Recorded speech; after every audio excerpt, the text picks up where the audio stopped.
اچھا، دو سوال in one ہے. ایک تو ملٹری کورٹس کے بارے میں جو اعتزاز احسان اور سابق چیف جسٹس کی پٹیشن ہے، کوئی اور بھی ہے اس میں شامل، وہ جو کیس چل رہا تھا اس کا فیصلہ کب تک آپ دیکھ رہے ہیں؟ اور دوسرا یہ ہے کہ جو آرمی ترمیمی بل ہے اس میں کیا کیا چیزیں نہیں آئی ہیں؟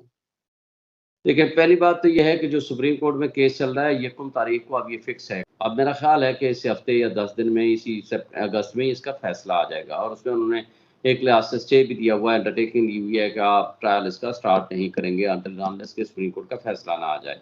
دوسری بات یہ ہے کہ میں ہوپ فل ہوں کہ یہ سولینس کا ٹرائل ملٹری کے ذریعے نہیں ہو سکتا، لیکن اس سے زیادہ خطرناک قسم کی ترامیم اب دوبارہ اس میں اندر شامل کر دی گئی ہیں، جس میں یہ ہے کہ کوئی بھی نیشنل ڈیولپمنٹ کے جو پروجیکٹس ہیں یا جو ہو رہے ہیں وہ سارے کے سارے آرمی کر سکتی ہے اور آرمی کے ذریعے یہ انجام پائیں گے.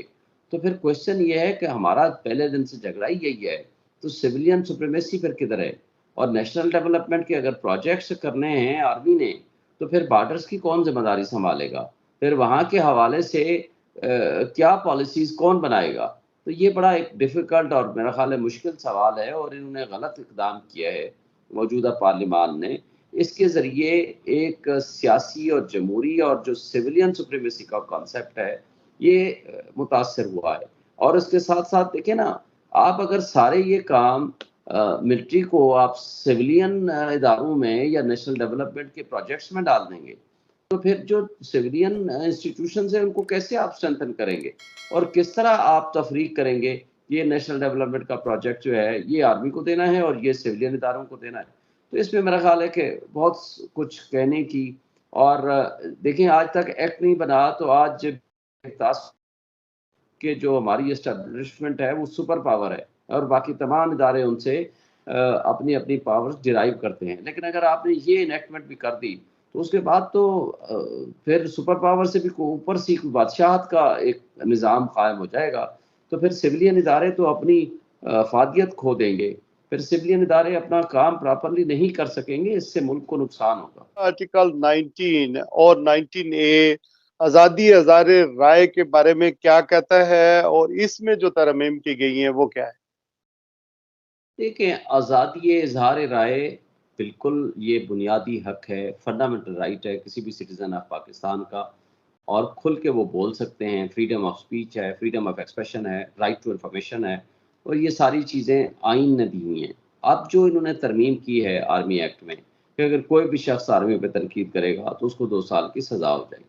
اب اس کو ڈٹرمن کون کرے گا کہ ان کی تنقید؟ دیکھیں، آرمی ایک ایگزیکٹو ادارہ ہے، ان کے ہاں غلطیاں بھی ہو سکتی ہیں، ٹھیک بھی ہو سکتے ہیں.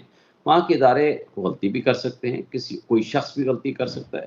ان کو اگر آپ تنقید کریں گے تو اس قانون کا بہت مس یوز ہوگا. عوام اور آرمی کے درمیان ایک خلیج غلط بڑھے گی. فہمی پیدا ہوگی، خلیج پیدا ہوگی، اور اس سے نفرتیں پھیلیں گی. اس کا ملک کو نقصان ہوگا، کوئی فائدہ نہیں ہوگا، یہ آرمی کو بھی نقصان ہوگا اس کا. میرا خیال ہے کہ اس حکومت نے یہ جو کام کیا ہے یہ بہت ہی غلط کیا ہے اور اس کو واپس لینا چاہیے. اور اگر نہ لیا گیا تو اس کو سول سوسائٹی یا میرا خیال ہے کہ پی ٹی آئی بھی پروبیبلی چیلنج کرے، اور اس کو چیلنج کرنا چاہیے. اور قانون اور آئین کے دائرے میں رہ کے آپ کا حق ہے، even supreme court of Pakistan ہے، ہائی کورٹ ہے، عدلیہ ہے، اگر وہ بھی کوئی ججمنٹ دیتے ہیں آپ کو تنقید کا حق حاصل ہے. لیکن اگر آپ نے ملٹری کے بارے میں اس طرح کا قانون بنا دیا تو پھر تو آپ بالکل زبانیں آپ بند کر دیں گے نا. تو پھر آپ کے جو بنیادی انسانی حقوق ہے وہ تو پھر معطل ہو جائے گا. تو اس آئین کے ہوتے ہوئے اس طرح کی قانون سازی میرا خیال ہے مناسب نہیں ہے اور یہ غلط ہے.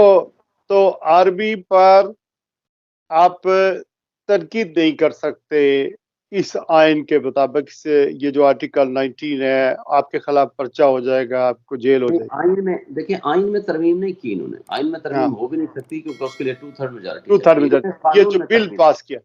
بل جی، پاس کیا. قانون کی ترمیم جو ہے وہ قانون اگر آئین کے برعکس ہو تو اس کی جو ویلیڈیٹی ہے وہ چیلنج ہو جایا کرتی ہے، that is declared as unconstitutional.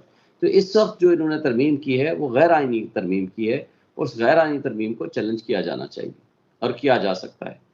آئین 1973 کا بنیادی انسانی حقوق، جمہوریت کی بقا، اور پھر آزادی اظہار رائے کی پوری آزادی دیتا ہے، اس میں سب کچھ تفویض کیا گیا ہے، لیکن آئین پر ہم لوگ پہلے بھی نہیں چلتے ہیں اور ابھی آئندہ بھی میرے خیال میں مشکل ہوگا